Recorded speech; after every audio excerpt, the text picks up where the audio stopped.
ബിനാമി ഇടപാടിലൂടെ K C. Venugopal 1000 കോടി രൂപ സമ്പാദിച്ചു, രേഖകളുണ്ട് എന്ന ഗുരുതര ആരോപണവുമായി ശോഭാ സുരേന്ദ്രൻ രംഗത്ത് വന്നിരിക്കുകയാണ്. എ.ഐ.സി.സി ജനറൽ സെക്രട്ടറിയും ലോക്സഭാ തെരഞ്ഞെടുപ്പിൽ ആലപ്പുഴയിലെ എതിരാളിയുമായ കെ.സി. വേണുഗോപാലിനെതിരായ ആരോപണത്തിൽ ഉറച്ചു നിൽക്കുന്നുവെന്ന് ബി.ജെ.പി നേതാവ് ശോഭാ സുരേന്ദ്രൻ. ആരോപണം തെളിയിക്കുന്നതിനുള്ള രേഖകളെല്ലാം കയ്യിലുണ്ടെന്ന് അവർ വ്യക്തമാക്കി. മുൻ കേന്ദ്രമന്ത്രി ശെഷ്രാ മൂലയുമായി ചേർന്ന് കെ.സി. വേണുഗോപാൽ ബിനാമി ഇടപാട് നടത്തിയെന്നാണ് ശോഭാ സുരേന്ദ്രന്റെ ആരോപണം. ഇതിലൂടെ വേണുഗോപാൽ 1000 കോടി രൂപ സമ്പാദിച്ചുവെന്നും അവർ ആരോപിക്കുന്നു. 2004-2009 കാലഘട്ടത്തിലാണ് വിവാദ കമ്പനിക്കായുള്ള ഇടപാട് നടന്നത്. കെ.സി. വേണുഗോപാൽ തനിക്കെതിരെ പരാതി നൽകിയത് സ്വാഗതം ചെയ്യുന്നുവെന്നും ശോഭാ സുരേന്ദ്രൻ പറഞ്ഞു.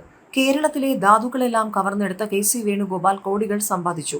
ഓലയും കെ.സി. വേണുഗോപാലും ചേർന്ന് രാജ്യാന്തര തലത്തിൽ പലതരത്തിലുള്ള ഇടപാടുകൾ നടത്തിയിട്ടുണ്ട്. കിഷോറാം ഓലയുടെ കുടുംബവുമായി ചേർന്ന് ഇപ്പോഴും ബെനാമി പേരിൽ കെ.സി. വേണുഗോപാൽ ആയിരക്കണക്കിന് കോടികൾ സമ്പാദിക്കുന്നുണ്ട്. അതിലുൾപ്പെട്ട ചെറിയ ആളാണ് ആലപ്പുഴയിലെ കരിമണൽ കർത്ത.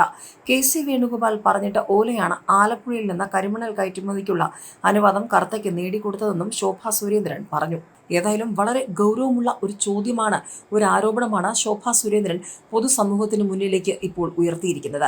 വരാൻ പോകുന്ന ലോക്സഭാ തെരഞ്ഞെടുപ്പിൽ ആരൊക്കെ വാഴും ആരൊക്കെ വീഴുമെന്ന് ഏവരും ഉറ്റുനോക്കുമ്പോഴാണ് ആലപ്പുഴയിലെ ബി.ജെ.പി സ്ഥാനാർത്ഥി ശോഭാ സുരേന്ദ്രൻ എതിർ സ്ഥാനാർത്ഥിയും യു.ഡി.എഫിന്റെ സ്ഥാനാർത്ഥിയുമായ കോൺഗ്രസിന്റെ നേതാവുമായ കെ.സി. വേണുഗോപാലിനെതിരെ ഗൗരവമുള്ള ആരോപണങ്ങൾ ഉന്നയിച്ചിരിക്കുന്നത്.